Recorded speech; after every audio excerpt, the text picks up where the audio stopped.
안녕하세요. 저는 성격이 털털하고 무던하다는 소리를 자주 듣는 40대 후반 여성입니다. 어린 시절에는 다혈질이었던 저도 나이를 먹으니 점점 그 불같은 성미가 사라지더군요. 그렇지만 결혼 후 오랜만에 그 불길이 다시 치솟은 일이 생겼는데요. 오늘은 그 일에 관해 여러분께 알려드릴까 해요. 저는 지방 전문대를 졸업한 간호사예요. 경상도 출신이지만 졸업 후 수도권에 올라와 일을 하고 있었죠. 남편은 친목 동호회를 나갔다가 알게 됐어요.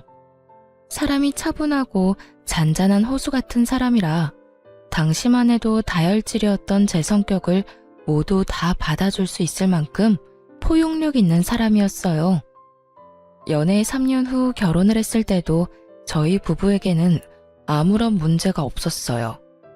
교양 있는 시어머니, 성격 좋고 사람 좋은 시아버지, 4살 많은 아주버님과 형님, 남편과 1살 차이 나는 서방님과 동서까지. 멀리서 볼 때는 아무 문제 없는 완벽한 가족에 가까웠죠. 하지만 이 시댁에서 구심점이 되어줘야 할 시어머니는 제가 결혼한 지 3년 만에 암 이식 수술 후 요양을 위해 강원도에 전원주택을 지어 그곳에 살게 됐어요. 혼자 가는 건 힘드니 시아버지와 함께 갔죠. 그렇게 시부모가 사라지니 그들의 본성이 드러나더군요. 동서, 친정도 멀고 많이 힘들지? 아무래도 사람 사는 곳 다 똑같다고는 해도 근본적으로 수도권이랑은 다른 부분이 많지. 여전히 지방은 시골이잖아. 그러니까 내가 앞으로 좀 더 챙겨줄게. 형님의 그 말에는 아주 작은 가시가 있었어요. 눈치가 빠른 제가 그걸 모를 리 없었죠. 딱 들어봐도 밑에 지방과 시골에 대한 멸시가 바탕에 깔려 있잖아요. 그렇지만 수도권에 오고 나서 간혹 이런 사람들을 만난 적이 있기 때문에 그러려니 하고 넘어갈 생각이었어요. 이런 거 하나하나 대응하느니 그냥 쓰레기는 쓰레기로 두는 게 속 편하거든요. 네, 고마워요 형님. 정말 딱 그렇게만 말했어요. 가타부타 말 섞을 것도 없죠. 그냥 지나치면 그만인 것을. 당시 저희는 새로운 신혼집에 들어온 지 얼마 되지 않은 상태였어요. 결혼한 지 3년이나 됐지만 괜찮은 집을 찾을 수 없고 아무래도 돈이 좀 모자라서 2년 반 정도 제 자취방에서 살면서 돈을 모으고 있었거든요. 그래서 이번에 들어온 새 집이 너무 좋았어요. 작은 집이었지만 제 나름의 인테리어도 하고 아내 드릴 가구며 가전도 모두 제가 손수 골랐죠. 그런데 형님이 저희 이사 소식을 알고는 도와주겠다며 이것저것 챙겨주기 시작하더군요. 처음에는 커피 머신이었고 그 다음은 에어프라이어였어요. 솔직히 챙겨준 것들 모두 중고였고 그다지 필요 없는 물건들이었지만 억지로 가져다 안겨주는 그 물건들을 안 된다고 도로 돌려보낼 수 없었어요. 솔직히 그 사람 평소 행실이야 어떻든 챙겨주고자 한 건 아주버님 생각이었을 수도 있으니까요. 게다가 성의를 무시하는 것도 좀 그랬어요. 좋은 의도라고 생각하기로 했죠. 그런데 뒤로 갈수록 좋은 의도가 아닌 것 같더라고요. 그러다가 결국 일이 터졌죠. 동서, 이거 받아. 내가 저번에 동서 집에 가보니 밥솥이 4, 5인용이더라고. 우리 집 밥솥은 10인용이니 손님 많이 왔을 때도 덜 불편할 거야. 계속 쓰고 있기 그렇잖아. 저희한테 주시면 형님네는요? 10인용이면 저희야 좋기는 한데 살짝 거부감이 생겼어요. 솔직히 여태 형님이 챙겨준다고 해서 받은 것들은 상태가 썩 좋지 않았거든요. 커피 머신, 토스트기, 선풍기, 에어프라이어, 튀김기. 거의 대부분이 본인이 쓰다가 준 것들이었어요. 처음 한두 번은 깨끗하게 해서 주는 것 같더니 그 뒤부터는 점점 먼지 쌓인 것 그대로 주더군요. 게다가 거절할 틈도 없이 무조건 가져와서 안겨주니 받지 않을 수도 없었고요. 여하튼 또 그런 일이 생길까봐 저도 마음 졸였죠. 얼마 전에 친정에서 밥솥을 하나 해왔어. 기존에 쓰던 것도 몇 개월 안 됐으니 동서한테 줄게. 어차피 이것저것 많이 아끼고 있지? 아, 고마워요, 형님. 그렇지 않아도 곧 태어날 아이를 위해서라도 밥솥은 큰 걸로 살까 고민했어요. 챙겨주시면 잘 쓸게요. 솔직히 몇 개월 전에 샀다는 이야기에 이번에는 좀 다르겠구나 하고 생각했어요. 사실 저희 집에 있던 밥솥은 제가 자취하면서 쓰던 것이거든요. 집 사는데 돈을 다 끌어모았던 터라 돈이 많이 모자라서 자취할 때 썼던 것들 중에 쓸만한 건 여전히 쓰고 있는 형편이었어요. 혼자 살 때야 작은 것도 괜찮았지만 결혼을 하고 나니 입도 늘고 간혹 손님이 오면 밥하기 애매하더라고요. 그래서 저는 너무 고마워했죠. 그래, 없는 형편에 이것저것 가릴 틈이 어딨겠어? 우선 아끼고 봐야 살림에 보탬이 되지 않겠어? 그러니까 밥솥 살 생각 말고 그 돈으로 고기나 더 사 먹어. 어차피 서방님이랑 동서 둘이 벌어서 돈 되는 일도 없잖아. 뭐 지방에서야 둘이 번 정도면 잘 먹고 잘 살 수 있었을 텐데 여기는 좀 다르지. 그 정도 월급 누구 코에 붙여? 그러니까 아끼고 살아. 내가 이렇게 도와주잖아. 피식 웃으며 꺼내는 형님의 말에 묘하게 기분이 더러웠어요. 하지만 이번만은 버리지도 못하고 저희 집 구석에 쌓인 형님이 준 물건과는 다를 거라는 생각이 들었죠. 그렇게 고마움의 인사를 전하고 집에 돌아왔어요. 그날은 바빠서 열어보지도 못하고 잤어요. 다음 날이 남편 강원도 가는 날이었거든요. 저는 당직이 있어서 가지 못하고 남편 집만 싸줬어요. 하룻밤 자고 온다고 했거든요. 당직을 서고 집에 오니 남편은 이미 강원도로 떠났더군요. 그리고 저는 전날 받아온 밥솥을 꺼냈어요. 밥솥은 대형 브랜드 물건으로 작년 모델이 맞긴 했어요. 그런데 밥솥을 확인하다가 열이 확 오르는 걸 느꼈어요. 뚜껑 닫히는 부분에 있는 이음새 중 한쪽이 깨져서 잘 닫히지 않는 걸 발견했거든요. 물론 그뿐이면 차라리 다행이었어요. 제품 뒤쪽에 있는 물바지에는 얼마나 오랫동안 안 씻었는지 곰팡이가 가득 펴 있었고요. 무엇보다 안쪽 뚜껑을 열어보니 증기 빠져나가는 곳에 덕지덕지 묻어있는 변색된 오염물들이 보다가 진짜 토할 뻔했어요. 저는 여태 형님이 준 물건들을 떠올렸어요. 이건 아니다 싶었죠. 솔직히 여태 받아온 것들 모두 하자가 있었거든요. 결국 안 되겠다 싶어 형님에게 전화를 했어요. 형님, 전화통화 괜찮으세요? 밥솥 써봤어? 잘 되지? 조금 문제가 있는 곳이 있지만 그래도 동서 상황이면 그것도 감지덕지지. 안 그래? 다 알고 보낸 거더라고요. 실수였거나 모른다고 했으면 다음부터는 이런 거 안 줘도 된다고 이야기만 하고 끊을 생각이었거든요. 설마 문제 있는 거 알고 보내신 거예요? 형님, 제가 여태까지 아무 말 안 했는데 정말 너무하시네요. 여태껏 챙겨주신다면서 저한테 말도 없이 가져와서 주신 것들 다 문제 있는 제품들이었어요. 깨끗하지도 않았고요. 제가 달라고 하지도 않았는데 그딴 쓰레기 건네주고 선심 쓰듯 착한 척 하시는 거 솔직히 기분 더럽거든요. 이번에도 마찬가지예요. 동생 내외에게 선심을 쓰고 싶거든 물건 상태가 어떤지 확인은 하고 보내셔야죠. 뭐? 동서, 지금 그게 나한테 할 말이야? 내가 동서 생각해서 준 거잖아. 그리고 막말로 싫다고 했으면 내가 안 줬겠어? 공짜 좋아해서 다 받아간 건 동서지. 제가 공짜를 좋아해서 받아갔다고요? 상대방 성의를 무시할 수 없어서 받아간 거라고요. 지금 그 물건들 한 번도 안 쓰고 구석에 처박혀 있고요. 그리고 다짜고짜 가져와서 안겨주면 거절하지 말라는 소리랑 뭐가 달라요? 그것도 어른들 가족들 있는 데서 그러시는데. 아니, 동서는 잘해줘도 난리야. 얻어 쓰는 주제에 그럼 새 것처럼 반짝거릴 거라고 생각했어?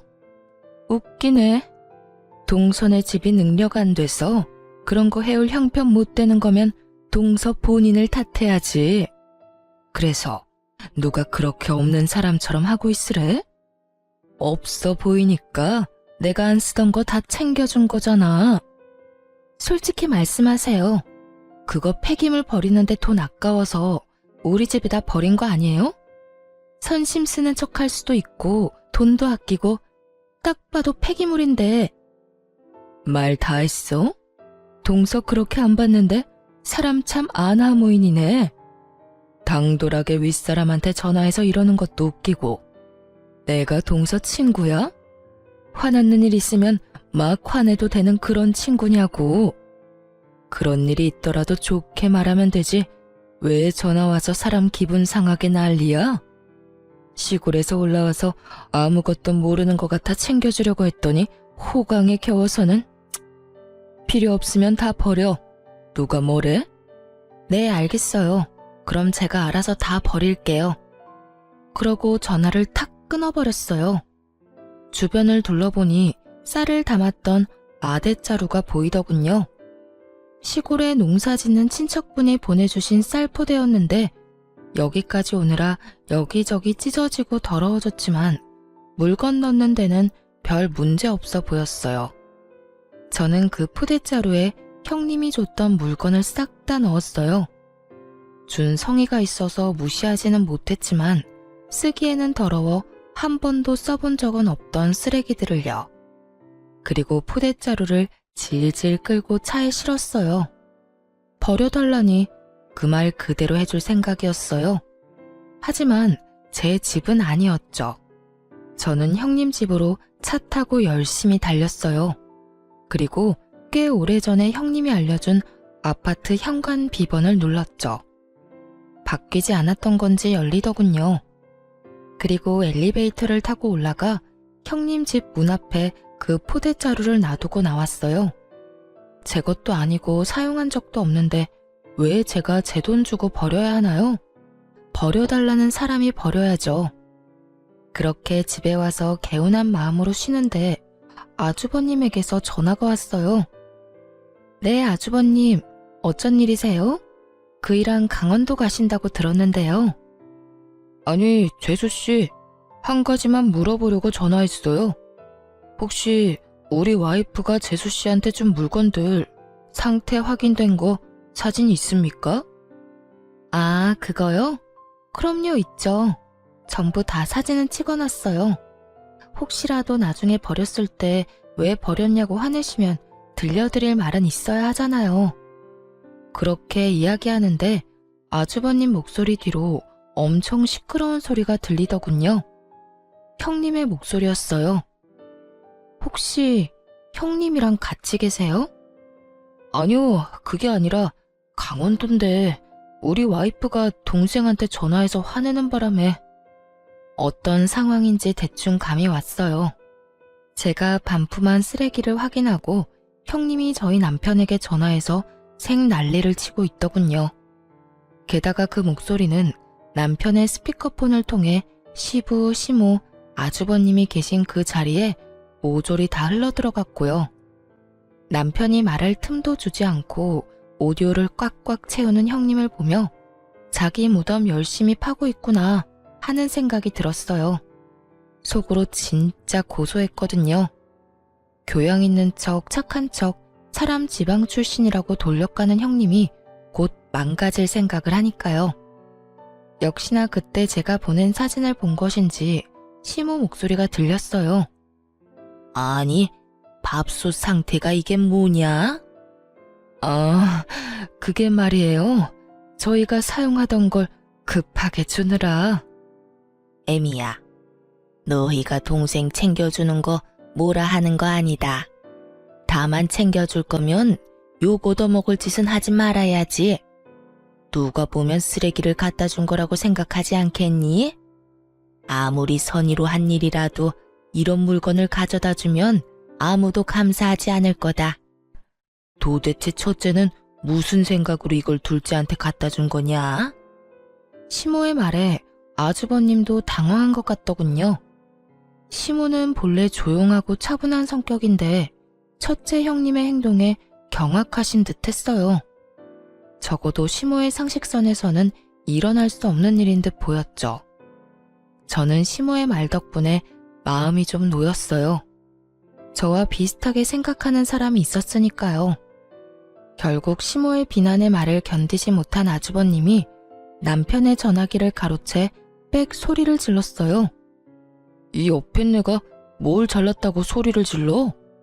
밥솥 상태를 보니 당신이 잘못한 게 확실해 보이는구먼. 도대체 집에서 하는 일이 뭐야? 당신까지 왜 그래요? 없이 사는 둘째 서방님 도와주는 게 뭐가 문제예요? 당신도 쓸데없이 자리만 차지하는 물건 처분할 수 있다고 좋아할 때는 언제고? 내가 언제 그런 말을 했어? 발뺌 할 거예요? 그만! 지금 여기가 어딘 줄 알고 언성을 높여? 지금 어머니 아버지 이 전화 다 듣고 계시거든? 말 좀 예쁘게 해.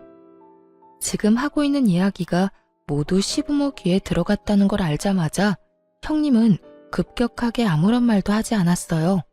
아니, 아예 입을 다물었죠. 성질 좀 죽여. 내가 봐도 밥솥은 너무했어. 다른 것들도 많이 낡았고. 당신이 좋은 일 한다기에 내가 말리지 않았지만 신경 안 썼다고 이런 식으로 하면 안 되지. 앞으로 절대 이런 일 없도록 해. 그러고 남편 전화가 끊긴 모양이었어요. 그리고 아주버님이 저한테 말하더군요. 재수씨, 내가 신경 못 써서 미안해. 우리 와이프도 나쁜 뜻으로 그런 거 아닌 거 알지? 내가 따끔하게 혼내놨으니 다음부터는 안 그럴 거야. 아주버님이 제게 사과하며 전화가 끊어졌어요. 나중에 집에 돌아온 남편에게 물으니 제가 들은 것보다 더 대단했다고 하더군요. 전화하자마자 서방님 어쩌면 이럴 수 있냐? 동서가 해도 너무하지 않냐? 그렇다고 쓰레기를 우리 집 앞에 버리면 어쩌냐 해서 스피커폰으로 돌린 거래요.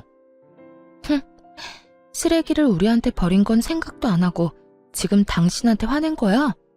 형님도 진짜 너무하시네. 나랑 싸웠으면 나랑 끝을 내야지. 왜 당신한테 전화를 해? 내가 쉬워 보였겠지. 형님이랑 같이 강원도 가는 거 깜빡하신 모양이더라. 알고 있었으면 나한테 그런 소리 했을까 싶어. 미안해. 괜히 당신 기분 나쁜 소리 듣게 만들었네. 당신이 사과할 게 뭐가 있어. 이게 다 우리가 너무 좋게만 생각해서 그런 거지. 앞으로는 그런 거 준다고 해도 받지 말자. 우리가 달라고 한 것도 아니고.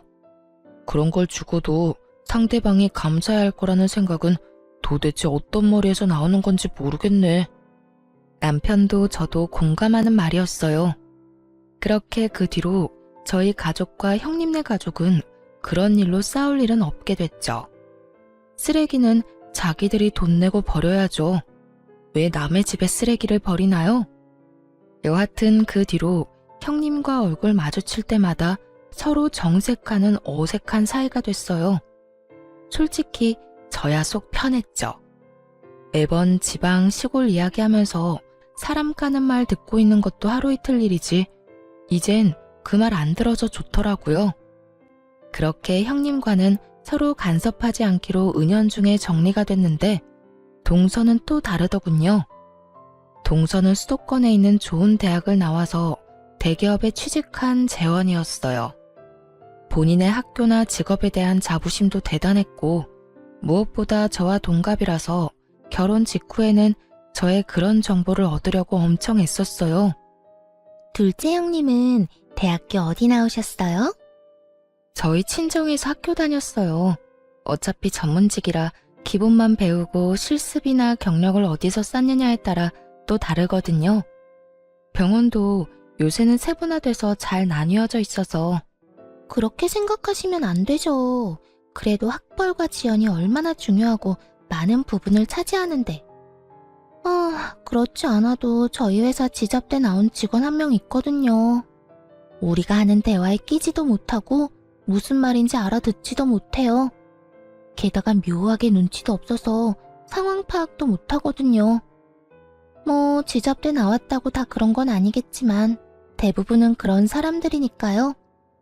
동서의 말을 듣는 내내 표정 관리하기 어려웠어요. 솔직히 지방에서 대학 나온들, 뭐 그런 사람들은 외계에서 왔나요?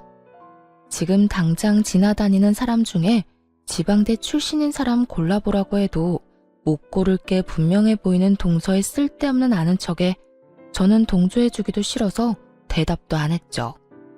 그런데 갑자기 그러더라고요. 그러고 보니 형님도 경상도 출신이었죠. 그 사람도 그렇던데. 혹시라도 같은 동네 주민이었으면 죄송해요.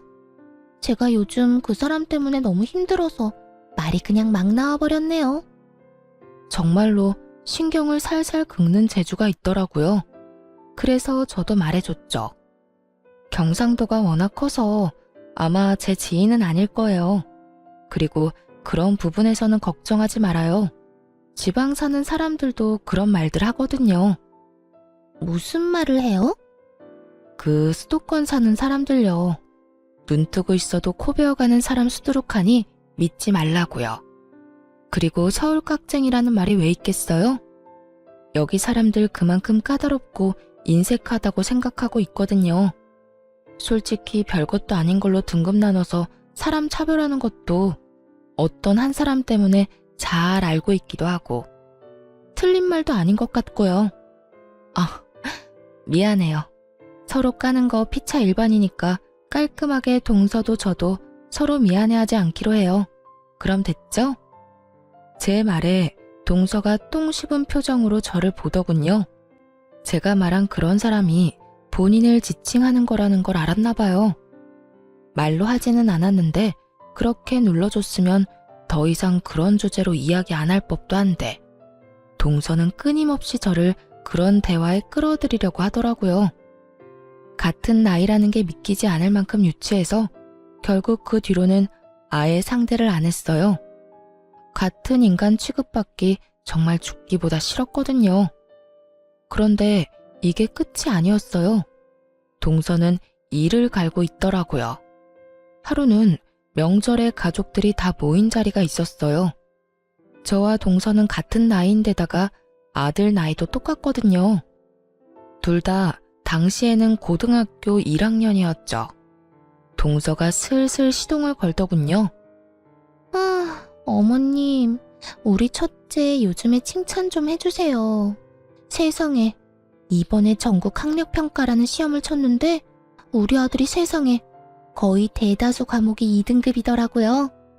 1등급이 제일 좋은 거고 아래로 8등급까지 있는데 거기서 2등급이면 진짜 잘한 거거든요.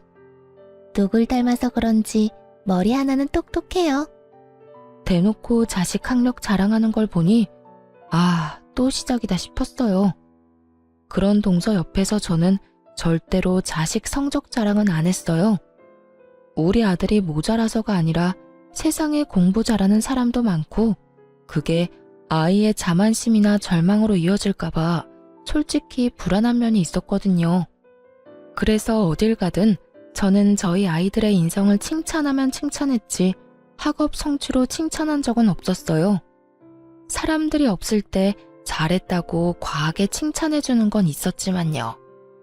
형님이 듣고 있다가 부러워하면서 대답하더라고요. 어머, 막내 동서 진짜 좋겠다. 우리 아들은 공부를 영 안 해서 망쳤잖아. 좋은 대학 졸업 못할 거 뻔하니까 그냥 대충 구색 맞추기로 대학 갔다가 졸업과 동시에 사업하는 제 아버지 밑에서 일 배우라고 하려고. 근데 걔는 어느 대학 가고 싶어서 그래? 아직 진로는 이르죠. 3년 남았고 이 정도 성적이면 어딜 가도 갈 수 있을 테니까. 어떤 곳이든 제가 밀어줄 생각이에요. 될성 부른 떡잎은 알아본다니까요. 참 김칫국도 시원하게 들이키고 있더군요. 물론 잘하는 아이가 계속 잘할 수도 있지만 굳이 그걸 입 밖으로 내지 않는 게 더 좋을 텐데 왜 저러나 싶었어요. 그런데 동서가 제 눈치를 살살 보더니 결국은 제 아들 이야기를 꺼냈어요. 그러고 보니 둘째 형님네 아들은 어때요? 전국 평가라서 둘째 형님네 아들도 시험 쳤잖아요. 시험 점수는 잘 나왔어요? 내가 듣기로는 사교육도 안 시킨다는데 그래가지고 되겠어요?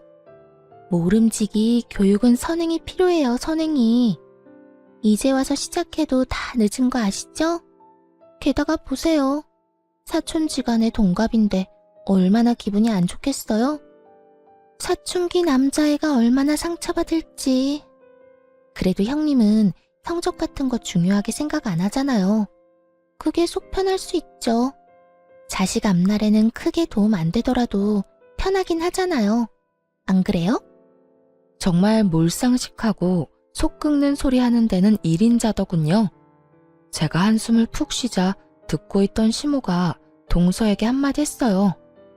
막내야, 애들끼리 비교하는 거 아니다. 왜 경쟁의식을 부추기고 있어?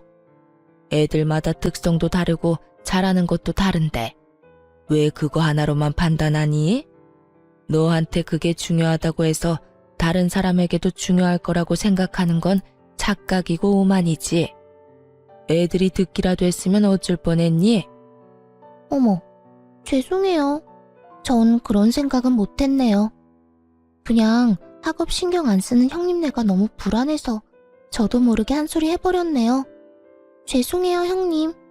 죄송하다고는 말하지만 눈빛에는 자기가 이겼다는 우월감으로 가득 차 보이더군요.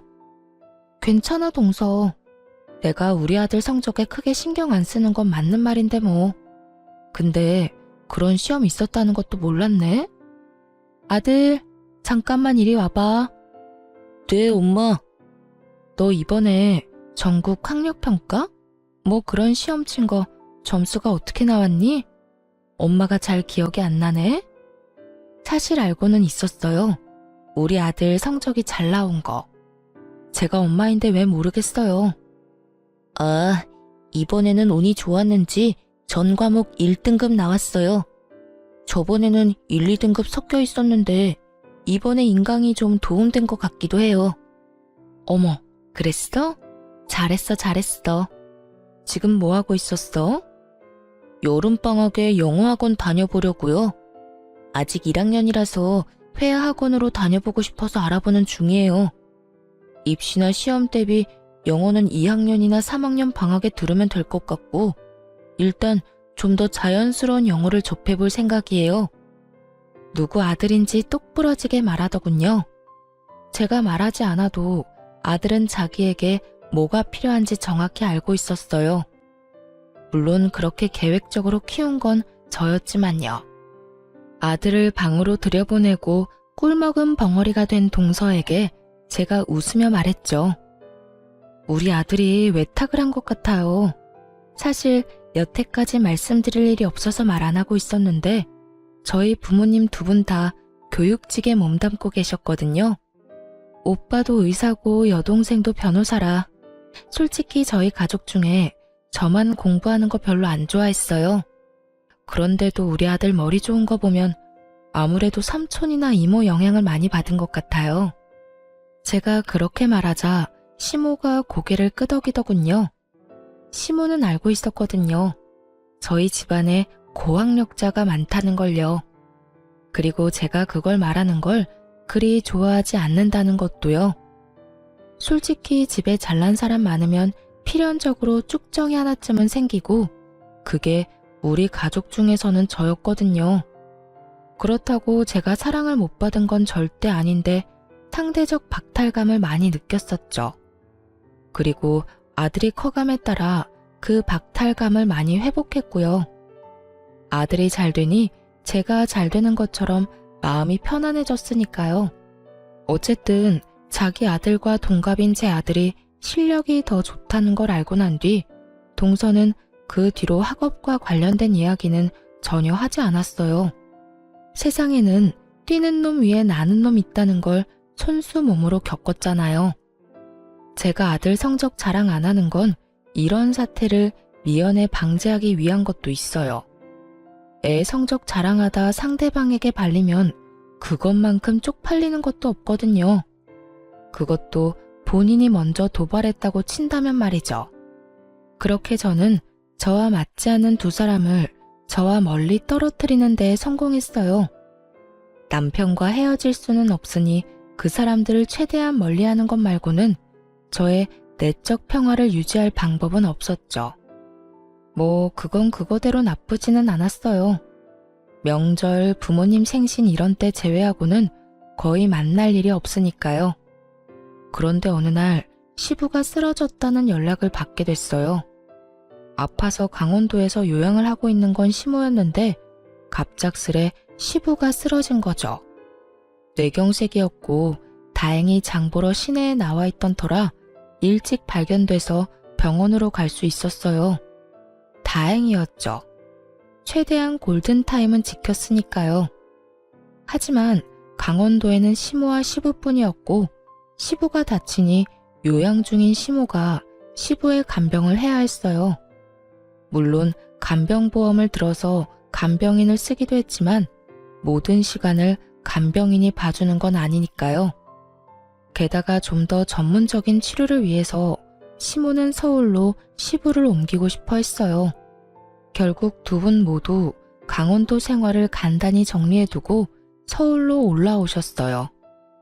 애초에 처음 강원도에 가실 때 서울에 가지고 있던 집을 팔고 갔던 건 아니었어요.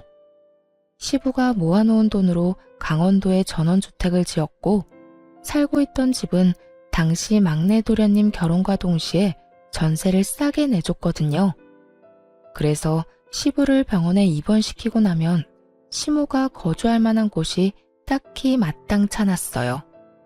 그날은 시모가 저희 삼형제 내외를 모두 부른 날이었어요.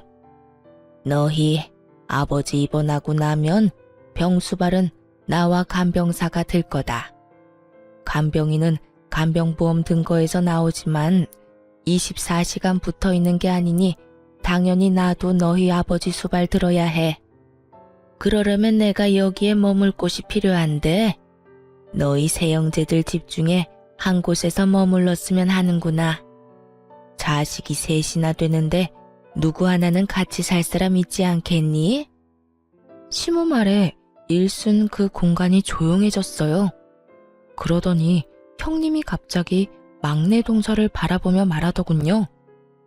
어머님, 제 생각에는 막내 동선에서 지내시면 될 것 같아요. 동서 살고 있는 집도 어차피 어머님 댁이었고 거기 전세 싸게 주고 들어갔잖아요. 제가 알기로는 정말 얼마 안 되는 금액이었다는데 그런 상황이면 미안해서라도 당연히 동서가 모시는 게 맞는 것 같아요. 마치 결정했다는 듯 통보하는 형님에게 동서가 눈을 부라리며 답했죠. 큰형님, 말씀 참 이상하게 하시네요. 이런 일에 당연이라는 말이 어디 있어요? 솔직히 당연한 걸로 치자면 큰형님이 모시는 게 맞는 거죠. 전업주부에 할 일도 없는 데다가 무엇보다 맏며느리잖아요. 그리고 형님네는 아주버님 혼자 벌어도 먹고 사는데 지장 없지만 우리는 전혀 달라요. 맞벌이를 해야 지금 애들 교육비라도 건져요. 하긴 교육에 신경 안 쓴 형님네야 그런 거 전혀 모르겠지만요. 그리고 고3 애들 있는 집이잖아요. 우리의 수업 망치면 책임지실 거예요? 동서 말하는 것 좀 봐. 어떻게 그런 식으로 말해? 시부모님 일이야. 그리고 확실하게 두 분 혜택 받고 있는 건 동서고. 내가 전업주부라고 할 일 없는 것처럼 말하는데 그거 다 편견이야. 내가 남편 사업 때문에 얼마나 바쁜지 모르지? 나도 왔다 갔다 힘들어. 그런 사람한테 꼭 일을 더 시켜야겠어? 아니 형수님, 말씀 좀 너무하시네요. 우리가 무슨 혜택을 받아요? 우리도 돈 내고 그 집에서 사는 건데. 생각을 좀 하시고 말씀하세요. 야, 너 네 형수한테 그게 무슨 말버릇이야? 그리고 너희 전세 가격이 근방에서 제일 싼 건 알아? 네가 부모님 아니었으면 그런 집에서 살 수 있었겠어? 나 같으면 부끄러워서라도 내가 모시겠다고 하겠다. 결혼하면서 돈 한 푼 없어서 부모님 손 벌린 주제에. 형님, 말 다 했어요? 어느새 첫째 형님과 동서의 다툼은 첫째 아주버님과 서방님의 싸움으로 번졌고 두 사람이 멱살을 잡으며 누가 잘했니 못했니 옥신각신하고 있었어요. 결국 누구 하나 피볼 것 같으니 남편이 깜짝 놀라 두 사람을 말리고 들었죠. 형님, 막내야, 그만 좀 해. 어머님 보시는 앞에서 이게 무슨 주태야? 둘째, 네가 하면 되겠네. 재수씨 간호사라 수발도 잘 될 거고 집에 무슨 일 생기면 처치도 빨리 할 수 있을 거 아니야. 그냥 너희 집에서 모시면 되겠네. 맞아. 형네가 모시는 게 맞는 거네. 간호사 며느리 뒀다 어딨어. 이럴 때 쓰는 거지. 그렇게 싸우다 우리 쪽으로 불통을 투하하더군요. 솔직히 현실성 없는 이야기라서 가만히 있었는데 결국은 우리 쪽으로 몰더군요. 솔직히 정말 하기 싫었어요. 환자 치료에 감정 노동까지 하는 간호사 일이 만만치 않다는 걸 아무도 모르더군요. 저도 일하고 난 뒤에는 집에서 손가락 하나 까딱하지 않고 쉬고 싶은 사람이었죠. 그런데 그렇다고 아픈 어르신 둘 데리고 또 죽어도 못 해드린다 말하고 그러는 것도 좀 인간적으로 아니라고 생각했어요. 그렇지만 저희도 사정이 그리 좋지만은 않았죠. 집은 23평이고 건장한 아들이 둘이나 있는 집이었죠. 코딱지만한 방 3개를 아들 둘과 부부가 나눠 쓰고 있었거든요. 아무리 봐도 시모를 모실 자리가 없었어요. 저는 깊은 한숨과 동시에 남편에게 물었죠. 돈 많이 벌 자신 있어? 어머님 모시려면 좀 더 큰 집에 가야 해. 이 평수로는 거의 답도 안 나와. 저는 시모를 모시지 않겠다고 말하진 않았어요. 다만 현실적인 문제를 말했죠. 만약 당장이라도 큰 집에 갈 수 있다면 모시는 것도 가능할 것 같았거든요. 안 되면 대출 받으면 되지. 기존 대출 거의 다 갚아가잖아. 아니면 이 집도 가격 많이 올랐으니까 팔고 조금 더 외곽에 있는 큰 집을 대출 끼고 사도 되고. 그리고 나 많이 도와줄 거지? 나 혼자 모든 걸 감당하게 하지만 않으면 나도 2분 모시는 거 괜찮아. 당연하지. 내가 많이 도와줄게. 지금도 많이 도와주고 있잖아. 정말로 남편은 저를 잘 도와주는 사람이었고 약속까지 하니 마음이 좀 놓였어요. 그래서 제가 시모에게 말했죠. 그이가 많이 도와준대요, 어머님. 그럼 저희 집에 가세요. 당분간은 좀 좁아서 힘드시겠지만 조만간 좀 더 큰 평수 알아볼게요. 제가 그 말을 하자마자 형님과 동서, 아주버님과 서방님 얼굴에 환한 웃음꽃이 피더군요. 수발 안 들어서 기분 좋은 건지는 모르겠지만 너무 속보이는 모습에 눈살이 다 찌푸려지더라고요. 그런데 그 모습을 다 지켜본 시모가 제 손을 꼭 잡으며 말하더군요. 그래, 고맙다. 둘째 네가 참 힘든 선택을 했구나. 그런 의미에서 나도 그냥 너희 집에 얹혀 살며 수발만 받을 수는 없잖니. 그러니 내 강원도에 있는 전원주택 바로 정리하마. 그거 판 돈 둘째 너한테 줄 테니 지금보다 더 크고 교통도 편리한 집으로 이사 가자. 그 이야기에 저도 눈이 동그래지고 다른 사람들은 완전 사색이 됐어요. 시모가 살고 있던 전원주택 가격이 거의 10억이 넘어갔거든요. 고급 전원주택의 2층 집, 대지도 넓어서 가격이 못해도 10억쯤 나온다고 했거든요. 저는 슬쩍 형님과 동서의 얼굴을 살폈는데 순간 웃겨서 뿜을 뻔했어요. 두 사람 얼굴이 완전 똥 씹은 얼굴이 됐더라고요. 10억이나 되는 돈을 빌려주는 것도 아니고 준다고 하니 배가 아플 만도 하죠. 그러고는 갑자기 형님과 동서가 태클을 걸더군요. 어머님, 그런 게 어딨어요? 처음부터 그런 말씀하셨으면 저희가 모셨죠. 맞아요. 이건 불공평해요. 제가 맏며느리니까 제가 모실게요. 그게 당연하다고 생각해요. 당연은 무슨 당연이에요? 큰형님, 아까 저한테 뭐라고 하셨죠? 제가 부모님 혜택 받고 있으니까 제가 모셔야 한다면서요. 제가 모실게요. 그러니까 어머님, 저희 집으로 오세요. 정말 속안이 투명하게 비칠 만큼 날 것 그대로의 속보이는 반응이었어요. 서로 자기가 하겠다고 우기더니 갑자기 둘이서 또 저를 공격하더군요. 얌전한 고양이 부뚜막에 먼저 올라간다더니 이것 봐요. 얌전하게 생겨서 어머님 돈 때문에 수발든다고 한 거니까 거기에 속지 마세요. 네, 큰형님 말이 맞아요. 어머님이 이렇게 교양 있으신데 저런 지방대 출신에 교양 없는 지방 사람이랑 같이 있으면 어머님한테 도리어 안 좋아요. 둘째 형님, 돈 욕심 낼 생각 말고 어머님 저희한테 맡기세요. 아시겠어요? 참으로 당당하더군요. 뭐가 그렇게 당당한지 저는 눈꽃만큼도 모르겠던데 말이죠. 이 상황을 모두 지켜보고 있던 시모의 얼굴이 차갑게 착 가라앉더니 큰 형님과 동서에게 호통치셨죠. 너희가 그런 말할 자격이 어디 있어? 이미 너희 둘은 기회를 영영 잃었어. 내가 돈 이야기하기 전에 내 수발 든다고 한 사람은 둘째 혼자뿐이었어. 서로에게 미루기만 한 너희 둘이 무슨 자격으로 내 수발을 들겠다 말아야? 이미 내가 둘째를 골랐다고 하지 않았어? 어머님, 그렇지만 돈 10억이 애들 이름도 아니고 이런 식으로 하나들한테 다 주시는 것도 형평성에 어긋나고요. 형평성? 100세 시대에 병들고 늙은 시부모 언제 죽을지도 모르는데 같이 모시고 살겠다고 한 사람한테 돈 10억 주는 게 뭐가 그렇게 형평성에 어긋나?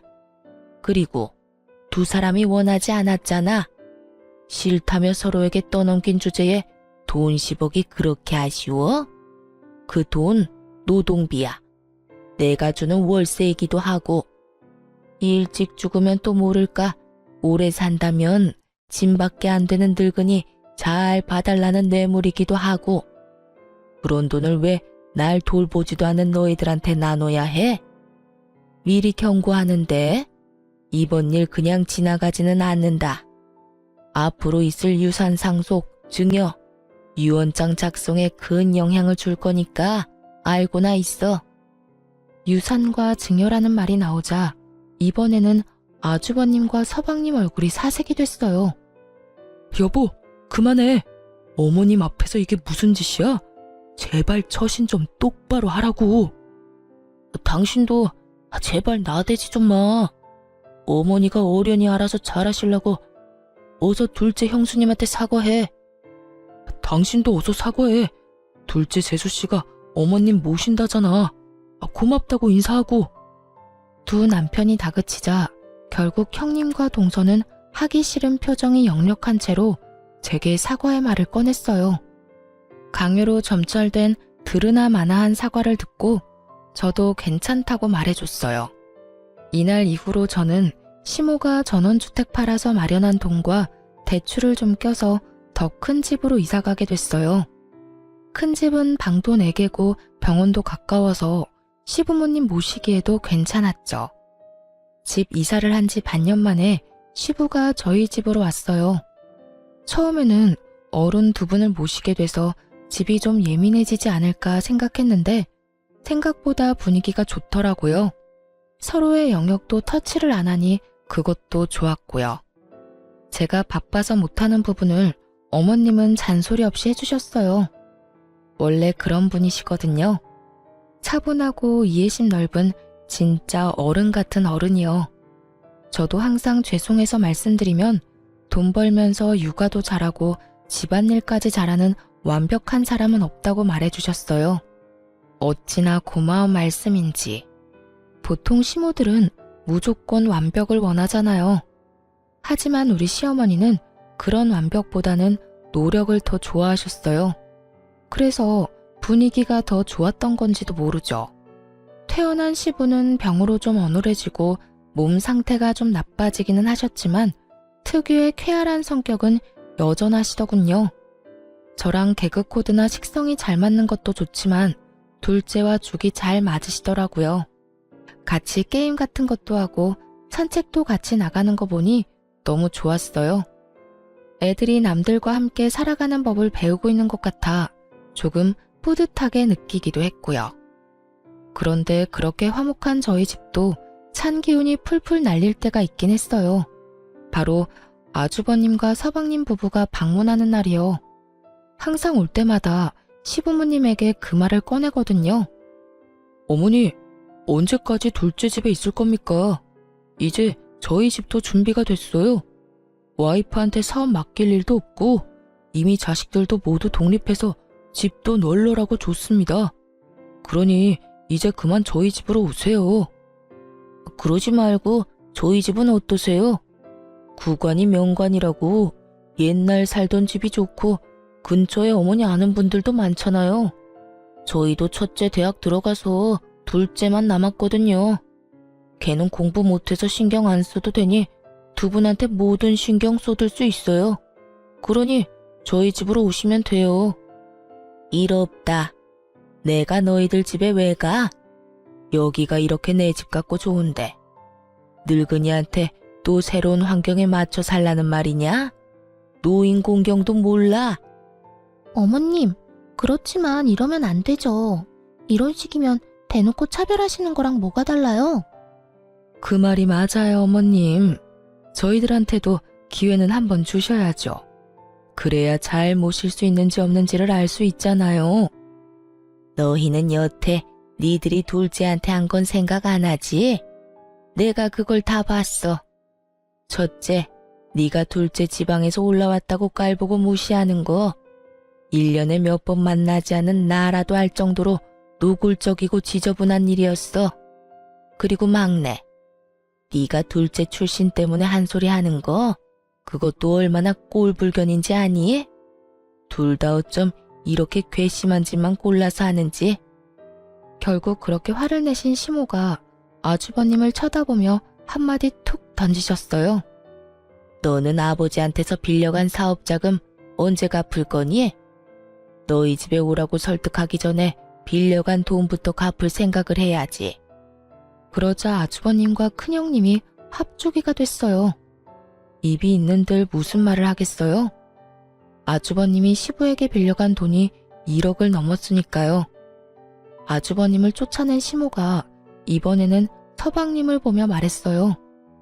너는 집 빌려준 지가 벌써 몇 년째인데 거기서 나올 생각을 안 해?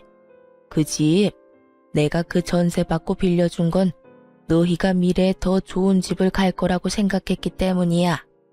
그런데 여태껏 느릿느릿 이제 더는 못 참겠으니까 너희도 이제 내 집에서 나가서 새로운 집 찾아보거라.